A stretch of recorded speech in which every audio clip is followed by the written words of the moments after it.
everyone. Good afternoon. I hope that y'all enjoyed our short lunch break. I'm Dr. Rowena Briones. I'm an assistant professor here in the Robertson School of Media and Culture at VCU. Before we get started on our next panel, just a couple of reminders. If you have any questions or want to engage in a conversation regarding these papers and panels, please tweet it with us using the hashtag VCU Global Health. Also, for those of you who would like to download the papers and get a more thorough read of what is presented here today, if you go to our symposium website, which has been tweeted out throughout the day using the hashtag, feel free to click on the papers, and the password is also VCU Global Health, so easy to remember. With that said, let's go ahead and get started. This is Research Panel 2, Mobile Technology and Health Communication. Our first presenter is Mark Ryan from VCU and colleagues, which he will give them a shout out shortly. The paper is titled Using Health Information Technology to Reach Patients in Underserved Communities, a pilot study to close the gap in health disparities. So go ahead, Mark. Thank you very much for the opportunity, and I will hopefully do this correctly and bring up my PowerPoint, which I swear was here a minute ago.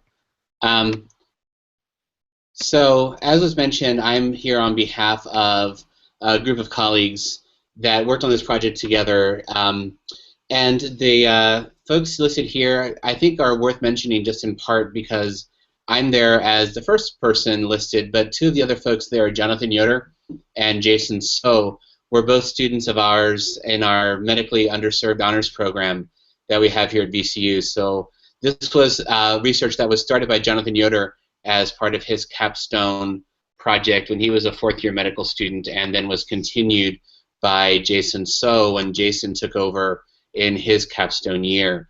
And I think it's nice to mention that in part because the students played a really integral role in making this happen, the idea generating and then following through the project. A little bit of background on what our talk and what our research involved. This is data that comes largely from the Pew Internet Project, which I know most folks on the webinar may be familiar with. But just a statement of fact from the research they've done that internet and information technology use is already widespread among adults in the United States. That 3/4 of us own a computer, 85% of us use the internet, 90% of us have a cell phone.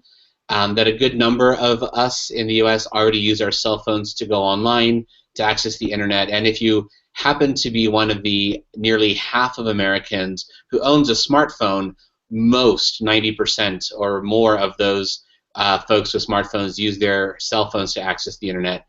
And within that context, among Americans, the adults who do go online, about 3/4, 72% of us use social networking sites in some form or capacity. It's also worth mentioning then, as a physician and as the group of us working in healthcare, that patients are using the internet and their online technology and their information technology to look for medical information and to address and search for health questions. So 70, in the research again from Susanna Fox when she was at Pew, 72% of adult internet users, which is about 1/3 of all American adults, were online looking for health information in some form. And that if you have a smartphone, again, about 1/3 of those smartphone owners were using their devices to look for healthcare information.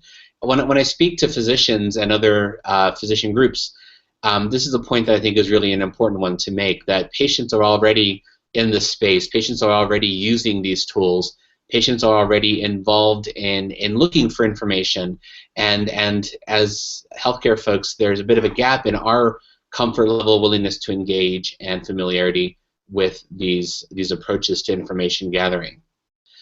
This slide, I apologize, it's a little bit small text, but I wanted to keep it all together. It just shows that in Americans with an annual income that's less than $30,000 for the family, there is still a high rate of internet use, computer ownership, and social networking use. If Americans have a less than high school education, there are still substantial numbers working on the internet, using the internet, owning computers, using internets on their cell phones, and looking at social networking sites. And then in a study of homeless patients, and To the extent that the seminar is able to make these available, I can make my slides available if that's useful. But at the bottom here, you'll see one of the references from the paper that's also downloadable, a study that was done in an emergency room looking at internet and information technology use among homeless individuals in the emergency room in this study. Homeless patients had no significant difference in their use of internet and information technology compared to folks who were not identified as homeless. And the reason I wanted these three things to be on the same slide, I think, is pretty self-evident.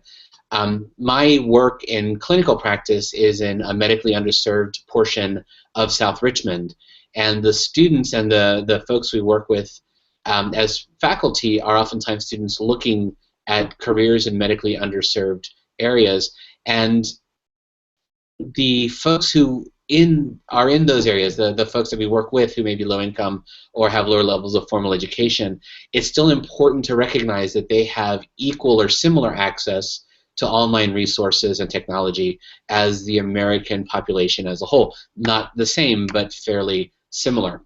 So with that in mind, and as someone who's been in social media as a physician for some time, the question we sought to ask is whether approaches to patient education, patient engagement, patient involvement would be viable in working with low-income or medically underserved individuals, particularly in Richmond, where we currently have our practice. So the purpose of what we tried to study was to look at whether health information technology usage patterns among patients at the Crossover Healthcare Ministry here in downtown Richmond were similar to those in other populations surveyed elsewhere in the U.S. and to the U.S. population at large. So the study was approved by the VCU IRB. It was a cross-sectional survey that was developed, and the study was conducted from February to March of 2014 at the Crossover Healthcare Ministry. Crossover, if you're in Richmond and in healthcare and underserved, in the underserved context or underserved communities, is a very familiar entity to many. It is a free clinic that provides medical care to individuals who are uninsured, so really focused on Spanish-speaking individuals and Latinos, folks who would be defined as the working poor, folks who would be defined as homeless. But as a rule, as a requirement of providing services at Crossover, anyone who's a patient there must be under 200% of the federal poverty level. That's a requirement in terms of eligibility at Crossover. So a survey tool was developed for the study and was used to collect the data from the participants. The survey was anonymous. We did, with permission, use some of the elements of prior online surveys that had been published by the Pew Research Center and was translated into Spanish by members of our healthcare team at VCU. Over this time the survey was deployed, we were able to collect 39 surveys, of which 1/3 approximately were in English and 2/3 were in Spanish. Some of the demographics from the respondents are listed here. 70% between the ages of 25 and 64. 2/3 of them had at least one chronic health condition, which meant that we were connecting with a patient panel that would have ongoing health needs to a large extent.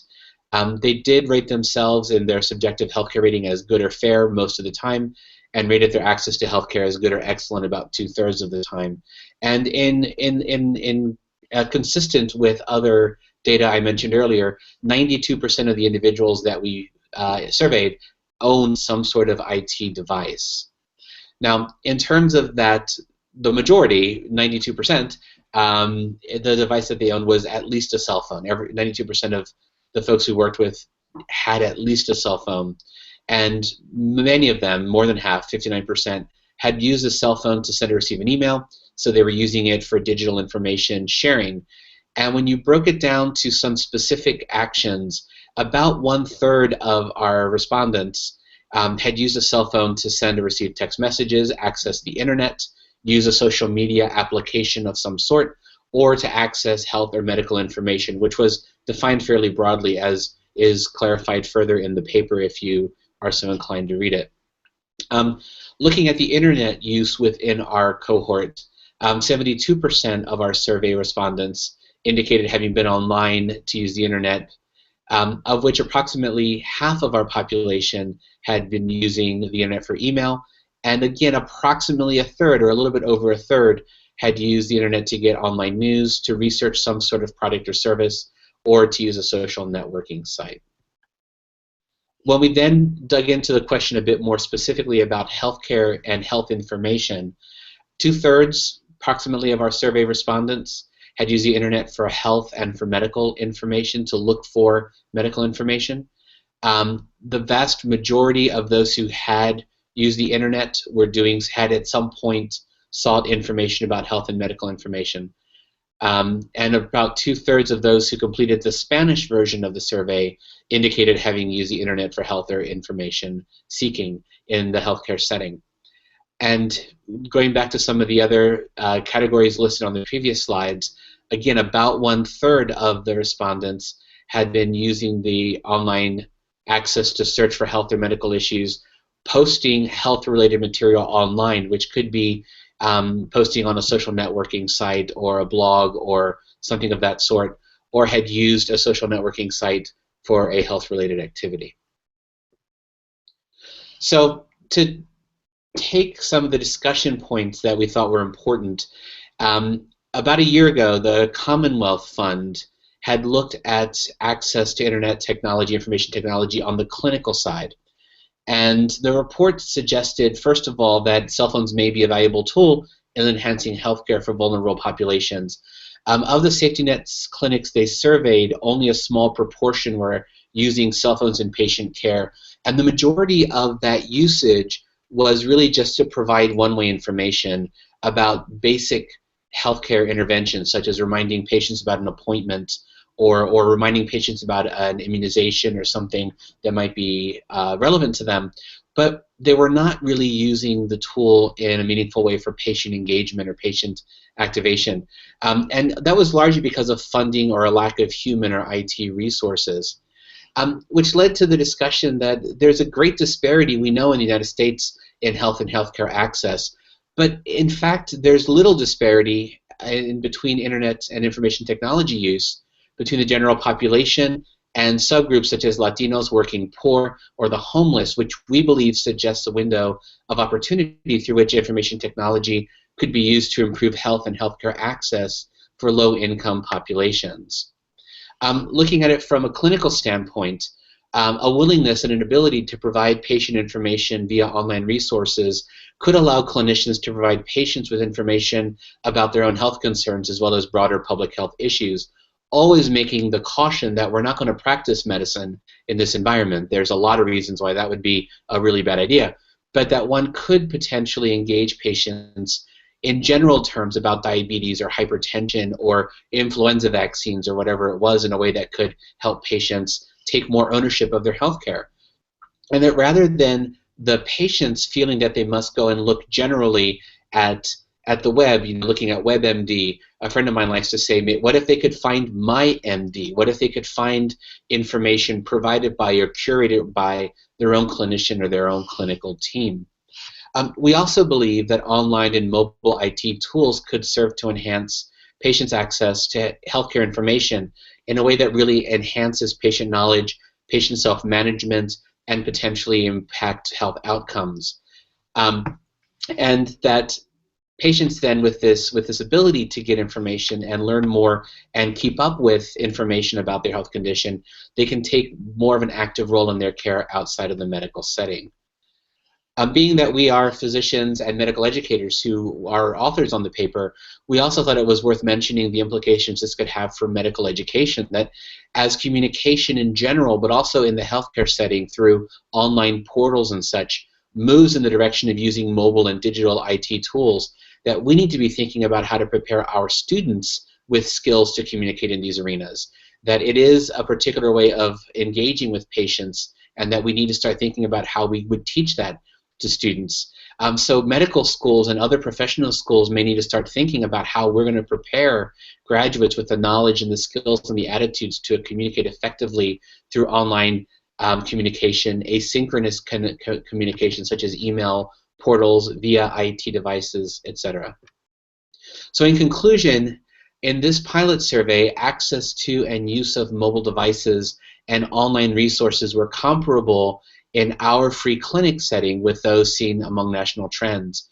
that although this population we interviewed and surveyed, I should say, was by definition low income, most patients owned a cell phone, and the majority had used internet-based resources to access health information, and that more than a third of those patients that responded to the survey had used a cell phone to access healthcare information, which we believe is reflective of the national trends in the use of mobile devices and online resources.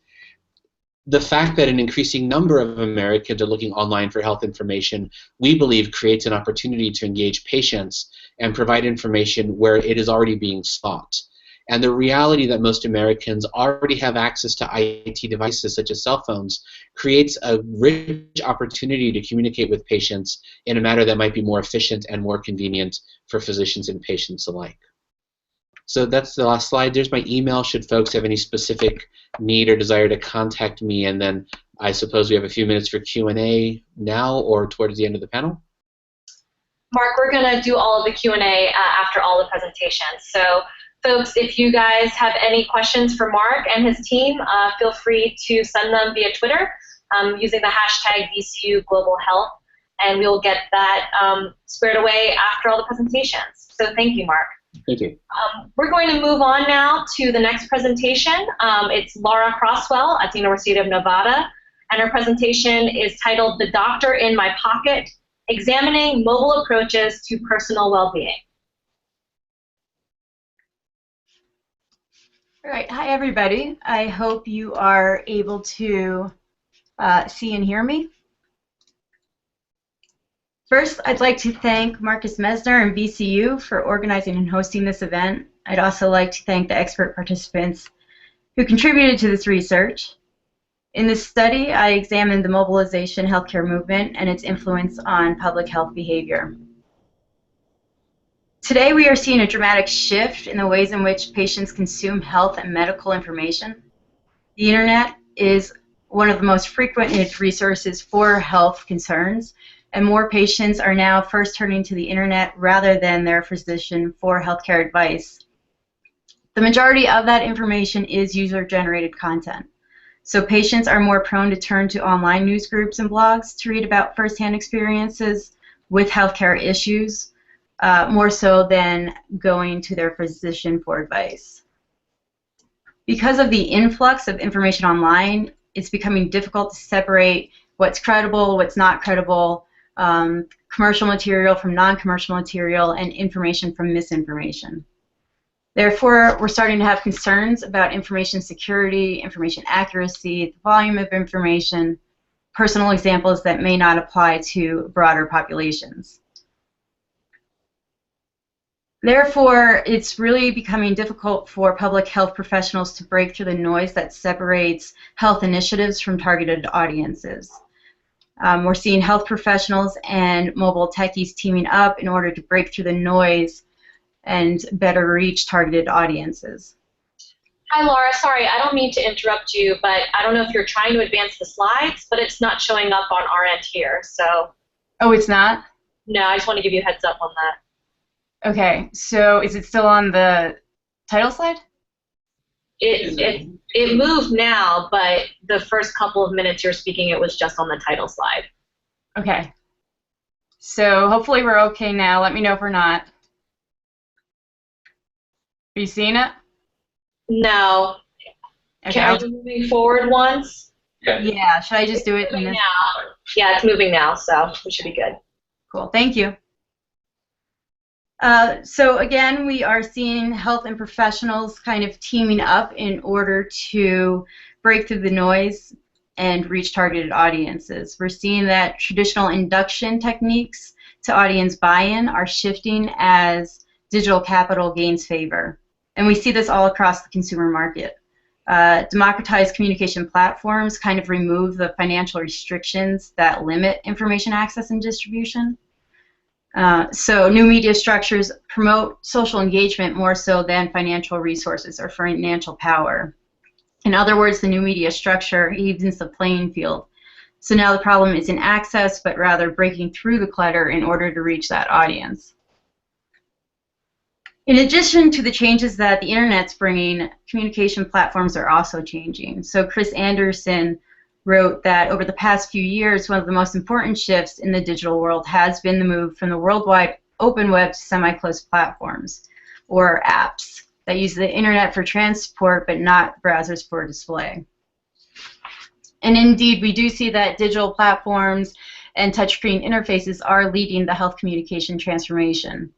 In 2009, there was a gold rush in app development, and today there are over thousands of health, fitness, medical-related apps available to the smartphone carrier. As of 2013, there was over 31,000 health apps in the market. Because public health is in the midst of dramatic change, I wanted to further examine the implications of this mobile health movement. And to do this, I used a consensus method to collect information. So I used a consensus approach, which is often used in health and social sciences, to explore areas of contradictory or insufficient information. Particularly, the Delphi technique is one consensus method that is appropriate for evaluation tasks or predicting future trends. It relies on expert feedback and involves a multi-stage survey process. The ultimate goal of this method is to achieve expert consensus through various survey rounds. The advantage of this approach is that you can gather viewpoints from a variety of experts or practitioners without risking bias and influence that oftentimes occurs in group decision-making. Therefore, I invited health communication experts as well as specialists in digital technology to provide feedback. I defined or operationalized expert as those professionals who demonstrated consistent, productive, and prominent work from 2008 to 2015. The reason I chose this timeline was because 2008 marked the launch of the Apple App Store. Therefore, these guidelines captured the health movement in its entirety. In total, or to start with, I contacted 16 experts. 11 responded to round 1 of the Delphi survey, and 9 of those 11 experts replied to round 2. The panel brought over 160 years of expertise in digital media or health communication, and on average, each member had 17.7 years of experience. So the procedures for this research involved 2 rounds of survey distribution. The first round included 8 open-ended questions that related to digitized doctoring and mobilized healthcare. From those 8 questions, responses generated 5 common themes. So experts consistently reported on issues related to patient privacy, information access and literacy, patient accountability, physician engagement, and healthcare quality. From the themes generated in the first round, I created 28 statements on a Qualtrics survey, which is an online survey platform, and asked the experts to rate on a 5-point Likert scale the degree to which they agreed with the statements. They were also provided the opportunity to clarify or comment or add any additional input. Additionally, they had 2 8-item lists in which they could rank the degree to which they felt each item was a concern as the mobile health movement gained momentum, as well as the degree to which they might benefit. Of the 28 questions, I achieved expert consensus for 19 statements. Literature defines consensus differently. Ranges from 51 to 80% have been reported. Therefore, I averaged that range and defined expert agreement as 65.5% panel consensus. This is just an overview of the questions and the level of agreement. And though it's small and hard to read, those are the 19 statements that achieved expert consensus during this study. To give you a bit of insight of some of the qualitative feedback from this study, the following information and quotes derive from the experts themselves. To begin with, the panel noted that we really need to begin on the same page when working with patients. As one panel member indicated, if we meet customers on their own terms in the means that they want to be communicated with, we can only strengthen their engagement in their own health, and ultimately, we will improve the quality of care they receive. Much of the expert feedback did reflect a consumer-driven sentiment, with other panel members indicating things such as, despite anyone's opinion, this movement is happening because it's what the consumers want. Instead of the idea that digital apps are influencing the industry, one panel noted that consumer behavior and demands are influencing the industry's approach. Therefore, it's their demands that are kind of driving the need for adoption of digital communications. And finally, consumer experiences with banking, tourism, retail, etc. have spilled over to the healthcare environment. So now we're seeing consumer demand and expectations that they will have the same access to information and responsiveness in the healthcare industry. 77.8% of panel members agreed that in the digital age, healthcare professionals must cater to the patient for effective communication or behavioral change to occur. So in order to achieve target compliance today, we really need to complement the millennial demands for things like convenience, immediacy, affordability, and or hassle-free services. These innovative tools and measures not only help change, as the expert panel agreed, negative behaviors, but they also help us calculate and assess communication efficacy on an individual level, which then provides us with best approaches and practices to gain compliance in an age in which it's really hard to reach and gain attention as well as buy-in. Despite knowing the benefits to all of the mobile health offerings, there has been a slow response from the healthcare industry. However, despite some of the false starts we've seen in the past few years, as one panel member noted, I think that we will see a time when health data becomes useful as a motivational tool for general audiences. So again, we can take this individual data and adapt it to personal motivational changes. These changes do create implications for the healthcare industry, including, again, patient accountability, information access, patient privacy, physician engagement, and healthcare quality. We see patients bargaining ease for accountability. So now that they can access their data more easily and more conveniently, they are now expected to be more accountable for their behavior. As one panel member noted, digital apps and mobile approaches influence healthcare in many positive ways, especially with patient accountability and responsibility.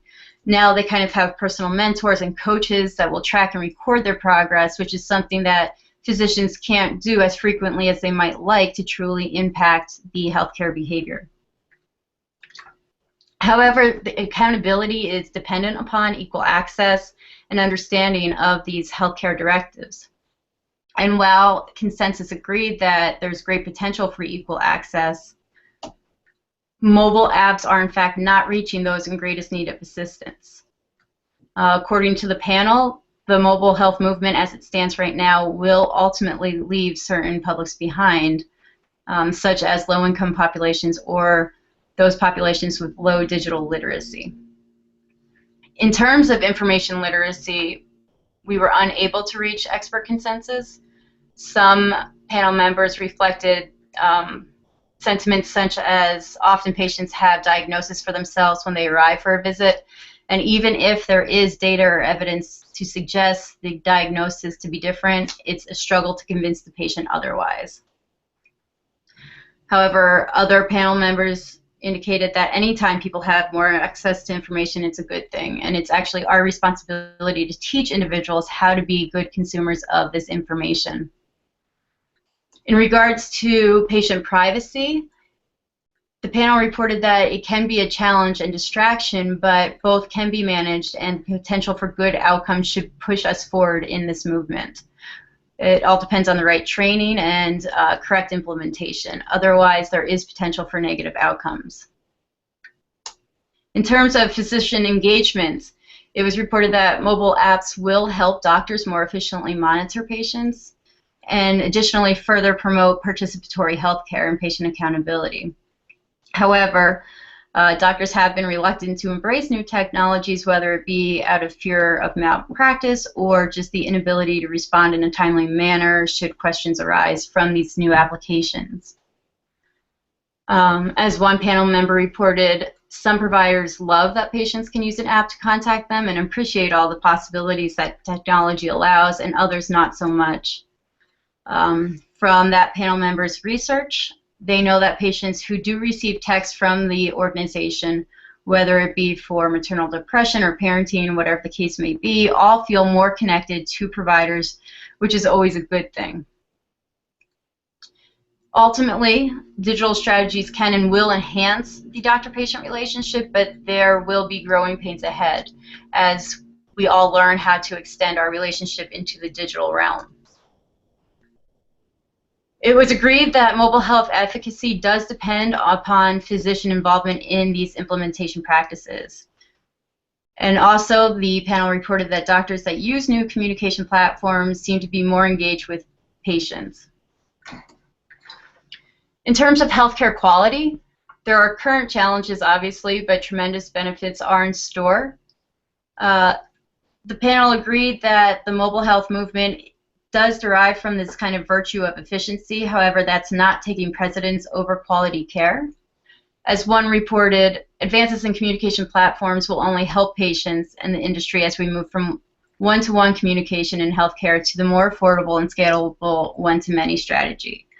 So an example given was, instead of having to tell the patient and the patient tell their family, they can kind of just give instructions via YouTube, and the family can watch and kind of deal with how to best proceed in the healthcare situation. So in the future, there is potential for this mobile health movement in terms of normalizing health-related values and disseminating well-being as a valid and valuable outcome, and as well as heightening the investment in participatory healthcare. Overall, I think a good kind of takeaway from one expert was that what we've learned and what we advocate is that communication through these new tools really needs to be thoughtful. So it can't just be about the tool, but we need to recognize how to push the tool in a way that best relays the health communication. So there's such an ability to tailor a communication experience that gets lost when you're just trying to push the tool and not the communication. So we need to make sure they're working together to best implement pro-social, proactive healthcare behaviors. Thank you. Great. Thank you, Laura, so much for your presentation. And again, if folks who are watching us via Google Hangout or are hanging out with us over in our physical space here at VCU, please feel free to tweet in questions, and also we will get some questions from the other room after our last presentation, which is by Jessica Willoughby and Adrienne Muldrow from Washington State University. Their presentation is titled Sexual Health Text Message Services, a discussion of service types and the benefits of personalization. Great, thank you, and thank you for having us. I'm going to pull up the slides now, and so please do let me know if at any point we're not moving forward or you're having trouble with that as well. So we're going to talk a little bit about text message services, and what's interesting, I think in particular, is that some of this information relates really well to what has been discussed already by some of our presenters, but then also some of it is a little bit different. It's a different way of thinking about it and getting a take on it. Are you able to see that okay? Did you move the slide? Because we're still just seeing the title slide. Better? I did move a slide. All right. I'll keep going. So I'm not seeing any advancement of the slide. Sorry. That's okay. Let's try again then. Okay, it moved forward, so it should be okay now. Okay. All right, we'll go with that then. I think it's when it's in presenter mode, it has more trouble, so we'll just go with this one. So essentially, the problem here that we're seeing is sexual health is a concern for young adults. We know that in college, many young adults are sexually active, and so it's important for them to have access to accurate and relevant information. Some of the statistics here are from the CDC. You can see that sexually transmitted infections are still a really key issue for this age group. One of the ways that practitioners have aimed to reach adolescents is to actually go ahead and use text message services and some of the resources that are available to them. a little smaller. There we go. So mobile phones have been seen as a good way to do this because, as we've kind of discussed, the prevalence of technology, basically. Young adults are a demographic group that texts the most. They actually send upwards of 88 text messages a day. That stat's a little bit older now. We also know that a third send more than 100 text messages a day. They're just really using this technology a lot, very frequently, and so it was seen as a good way to reach them with information. Mobile interventions have been found to be of interest, effective, convenient, and having the ability to tailor, which are some of the reasons they're a place that the technology has kind of gone in terms of reaching this population. For example, in terms of sexual health information, research has found that young adults are really interested in getting health information through mobile. They've also found that these interventions can be effective. Some short message service interventions where you send text messages directly to adolescents and young adults have been found to be helpful in things like reducing number of sexual partners and increasing knowledge. They've also been seen as convenient. There's a lot of information that can be exchanged anytime or anywhere, which was kind of also mentioned in some of the other presentations today. Convenience is a big factor that mobile can help with. And then it allows for the information to possibly be tailored, which is a nice feature as well. Now, when we think about text message services for sexual health, there's really three main categories, and I don't want to showcase that these are mutually exclusive. You can actually kind of fall into multiples, but in general, there's three categories of information that can be obtained through these text message type services, one of which is the use of scheduled services. These send automated health messages sent on a provider's timeline. So there's examples of these, one of which is the Hookup. It's a California-based service that sends messages almost weekly to adolescents and young adults who have opted into the service to receive information related to relationships and sexual health. It's a push service that sends the messages on that regularly scheduled timeline to those people who have opted in. The second type of service is an automated type of service where young people can select the sexual health topic they're interested in learning about and then receive additional information on that topic. So these actually have a sort of back and forth that's initiated by the person who's looking for the information. An example of that would be Sex Info, which is another service that is based out of California and allows for young people to send in a text, receive a list of information, and then text back a specific code word or key if they want to get additional information on that topic or service. And then the third type of service is an individual-based service that's actually user-driven and has for a back and forth between the youth and a trained individual, such as a health educator. Some places have used physicians to do this. The ones that I've mainly looked at have used health educators, like the Birds and Bees service, which is a North Carolina-based service that allows for adolescents and young people to text directly with a trained health educator anonymously with their questions about sexual health and get accurate information in a timely manner. So our research focused that we had was that which service might work with more of a college-age population as those sexualized rates and sexual activities kind of explode to the population. So it wasn't exactly clear which features young people are most found to be most effective at allowing them to engage. And with our study, we did have young people who were a part of also having health services on campus, but still found an additional need above and beyond the time that those health services would close to ask different types of questions. And secondly, if we knew which types of services allowed these college-age young people to engage, then both practitioners and researchers can develop the effective way at reaching this very important and vulnerable audience. So for our methodology, we used a mixed method design. So we conducted both a survey and to get some in-depth responses, focus groups. This was conducted February of 2015, and to be able to make them more comfortable within the focus group surroundings, the focus groups were gender separated. And the three types of services within each focus group were described, but they were counterbalanced. So maybe one heard about A, and then C, and then B, and that type of thing, so that we made sure there were no order effects happening within the focus group setting. And after description of each type of service, an example was given. The participants could ask questions about the example to make sure that they understood what was involved with that type of service that was given. They completed both a quantitative assessment and then the in-depth interviewing of each type of service was given. So in all, we had 31 participants, 21 females, 10 males. Again, their ages range from about 18 to 26, and we had a very good and diverse racial composition. 16 were identified as Caucasian, 6 is Black, 6 Asian, Asian American or Pacific Islander, and 3 is Hispanic. So we feel like our focus group got kind of a taste of different communities.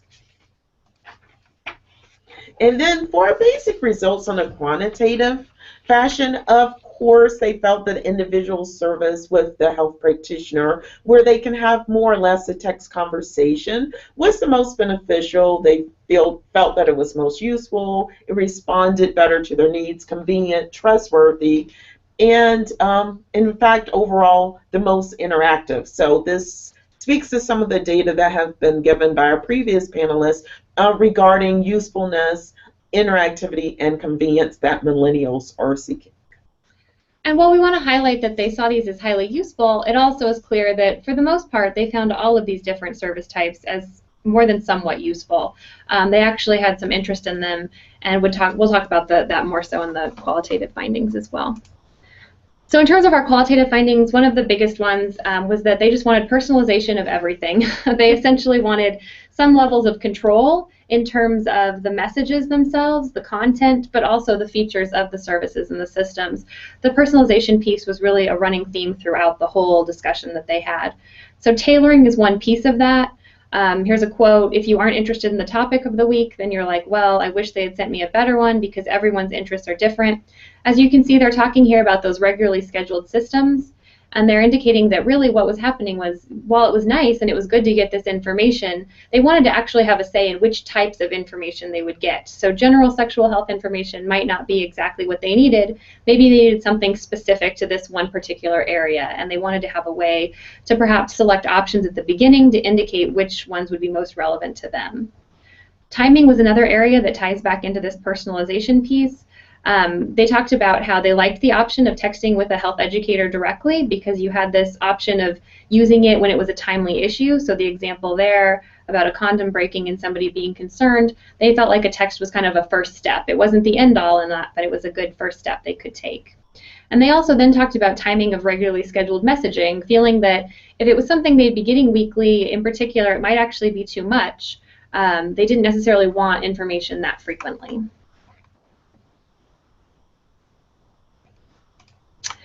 Credibility was also a piece that came up a lot in the different focus groups. This came in two ways. They talked a little bit about message credibility. They really didn't like the use of that text language where you use letters in place of words.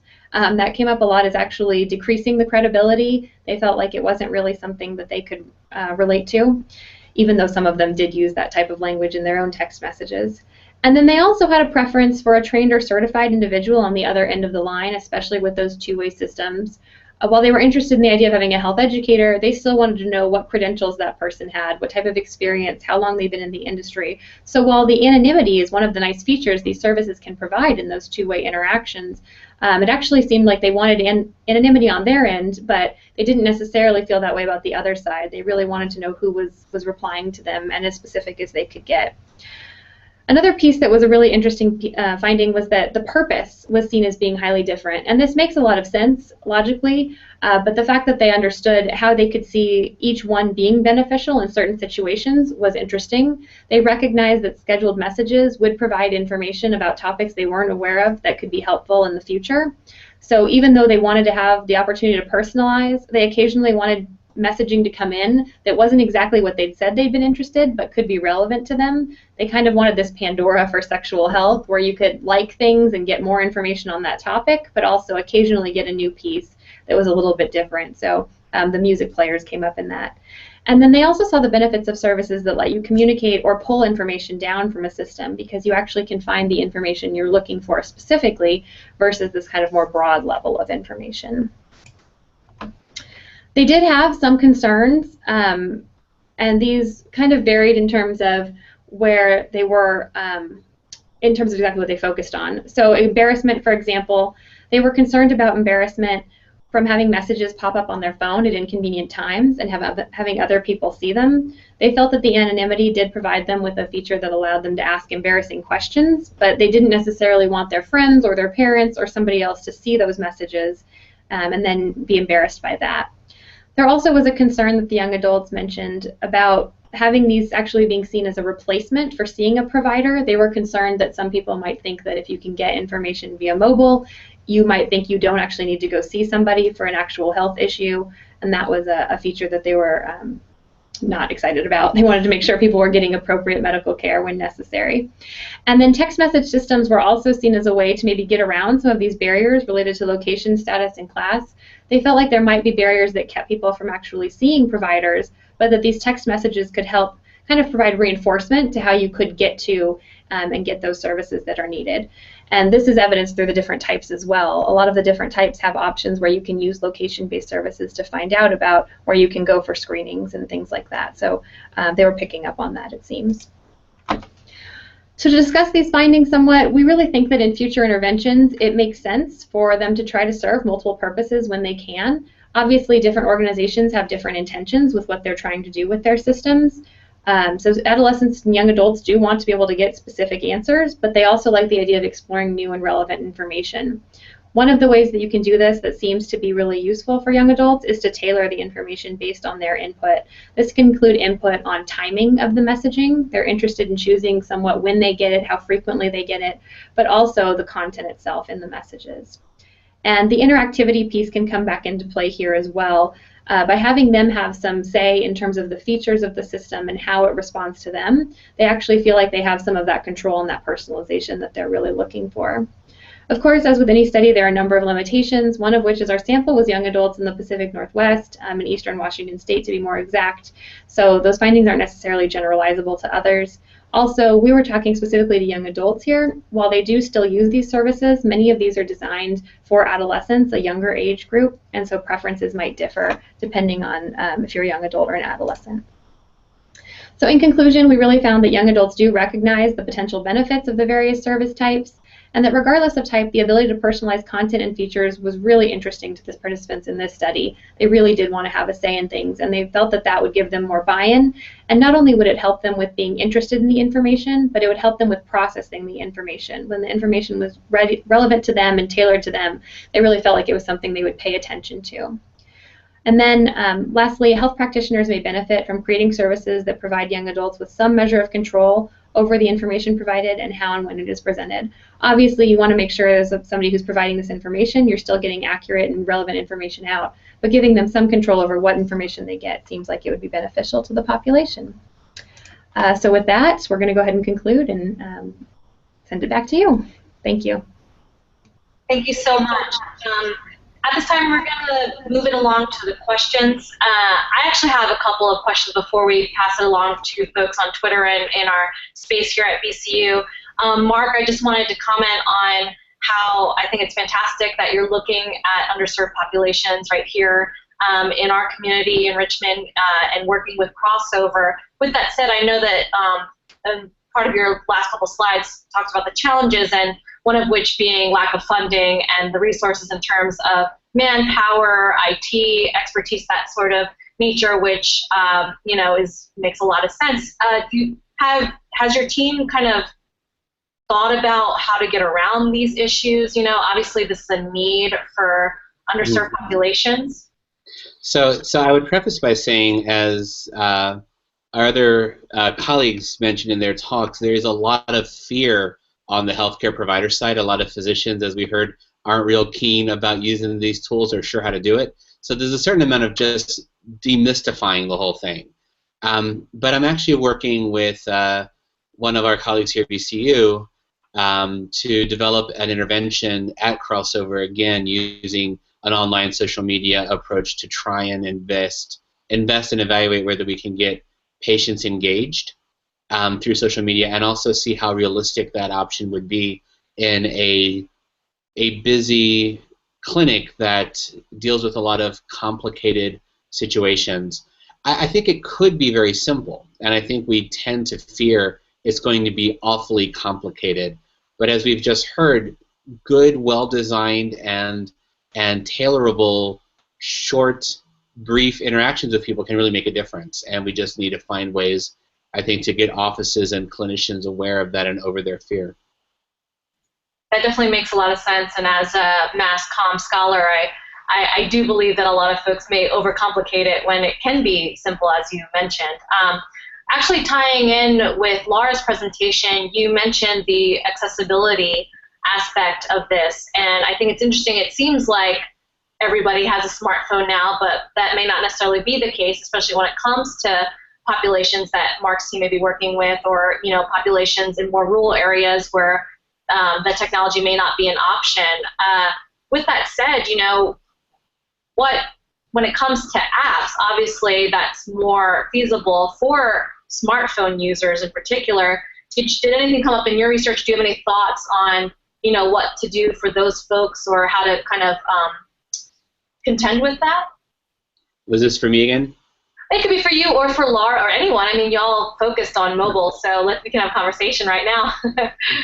I'll just make a quick comment. We didn't look into that specifically, but when I've spoken to physician groups in the past, the point I oftentimes will make around social media, for example, is that Twitter exists as it does with short messages, etc., so it can be built on an SMS platform. You can update your Twitter through your cell phone. That doesn't have to be a smartphone. You can receive updates from certain accounts as text messages. I've sort of brainstormed with colleagues about it. I do a lot of work in global health, and if you're working with healthcare promoters in the Dominican Republic who have non-smartphones, they have the brick old phones or the flip phones, you can still actually engage really meaningfully through these points of contact if you think about how it can be used that doesn't rely on the one specific interface we're more familiar with.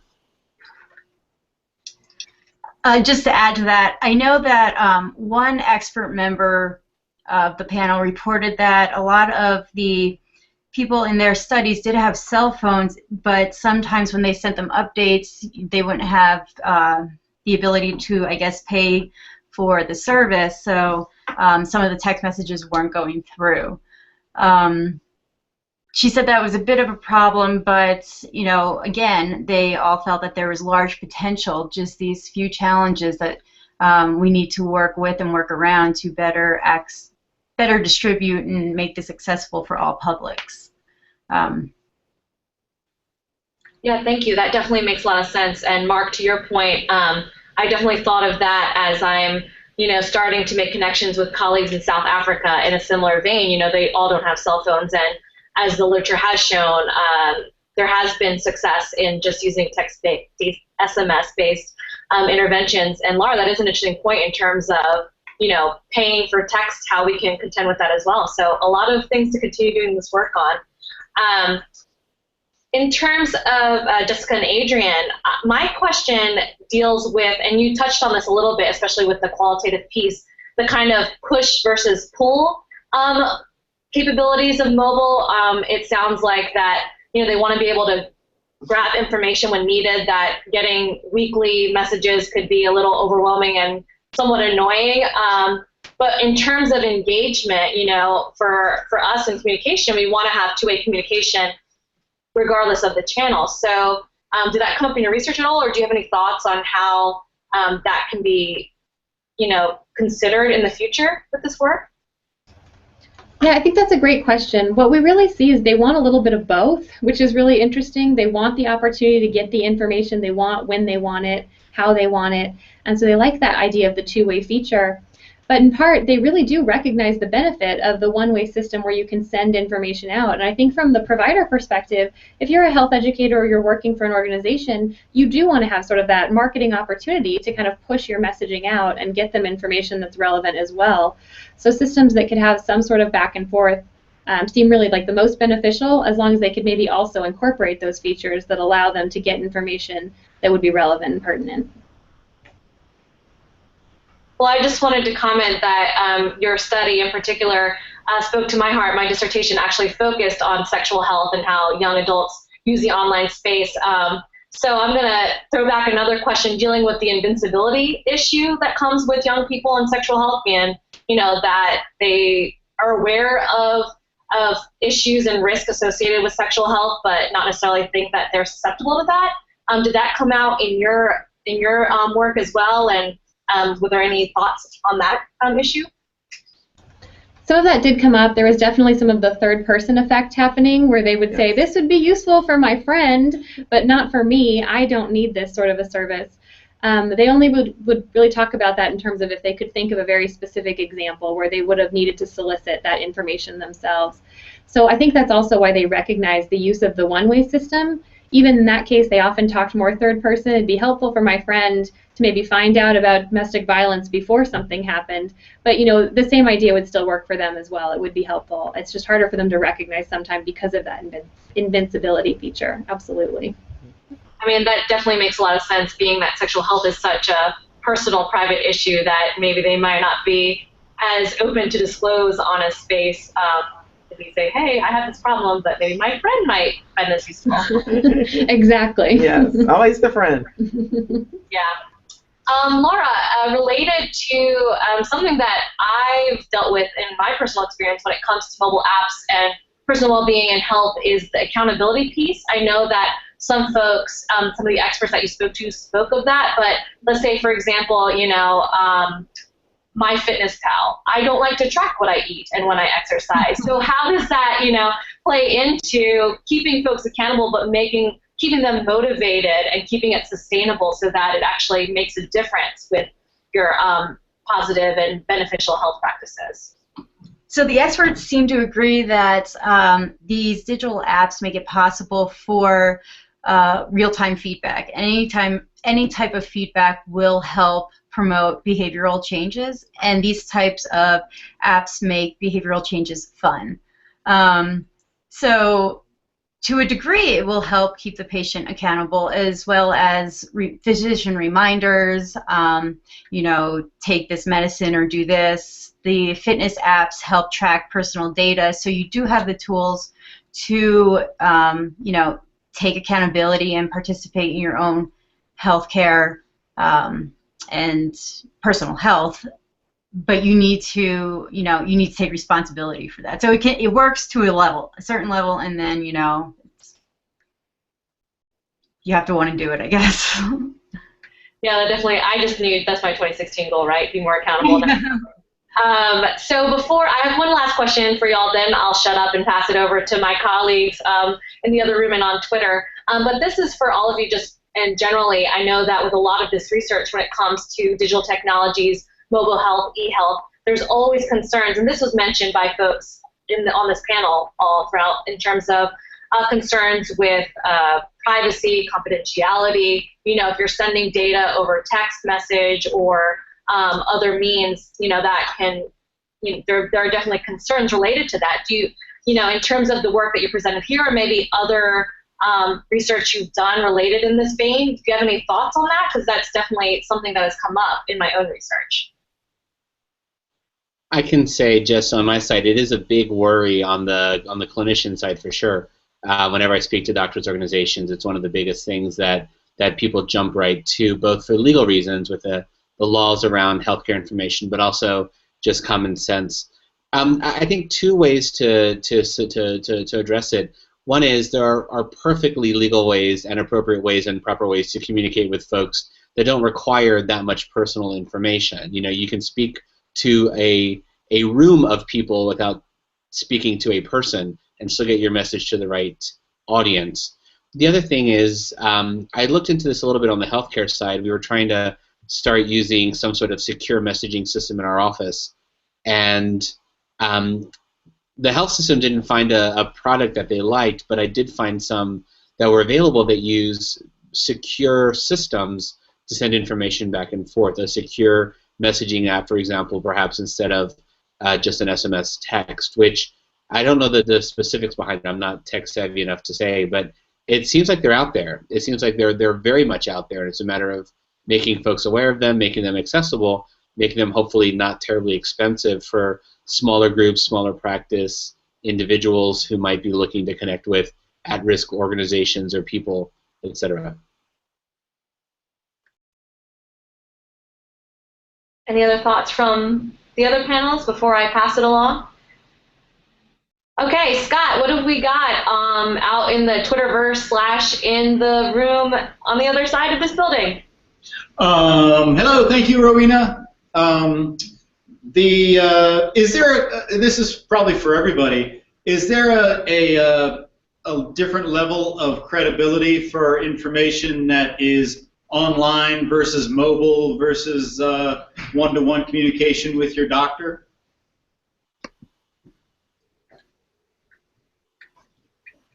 So My sense is probably yes. A friend of mine who has done a lot of work with outreach to and communication, he's a friend up in New York, has really strongly believed and made the case that patients want to meet with their physician. Again, not WebMD, but my MD would be his statement. So I think the more people know you and the more reliable you are and the more familiar you are, the more consistently your information will be received and accepted. I think, though, you can build that presence and you can build that reputation over time. So if you're communicating via social media, doing Twitter or what have you, it may be less important whether you have the blue check mark as being verified by anybody. It may be more important that you're continually present and giving good information, reliable information, accurate information, and that you're responsive when people need you. And you can then build a presence, a persona that is trusted in a way that would have been difficult to trust if you just popped up out of nowhere. I'd be curious to hear what others have to say, but that's been the presumption I've been working under as I talk about this with other physicians. I agree with Mark. I think that a lot of people are going to blogs because there is that sense of community and immediate feedback, and they seem to be trusting, you know, personal firsthand experiences. And I think we can leverage that and get physicians engaged and kind of model that type of communication behavior to better promote health behavior changes. Scott, do we have any other questions? Sorry, I needed to unmute the microphone. Will the healthcare industry's adoption of mobile communication be a continuous slow shift, or do you think an Uber is going to come along and sort of disrupt things pretty quickly? Good question. Depends on who you leave it up to. If you leave it up to the physicians, we are terrible at implementing change of any kind. I think the average time a new clinical update, so changing the way we practice to become standard is something like a decade or more. It's just we're really bad at this. It's going to take a good amount of push, I think, on the patient side and on the public side. And my hope is a willingness on our students and folks coming into the medical profession who are more familiar with these models to make this the standard approach and the routine way that we communicate. But I'll say that the medical school, even our own medical school, is very cautionary about how it talks about health, social media, and online presence with our students. So our students know totally how to use this, and we kind of scare them away from it. And we need to think about that differently if we want this to become a shift that actually takes hold. And you can't leave it up to those of us in our 30s, 40s, 50s. You need to really be encouraging and empowering the students in their 20s or early 30s to make this the new standard. That definitely ties in with some of my own work on digital activism, right? Especially with a lot of hashtags that come about in relationship to health and health disparities and communicating with vulnerable populations, and how can we empower medical students and young people to join in the conversation. So I appreciate that comment, Mark. Scott, is there anything else on that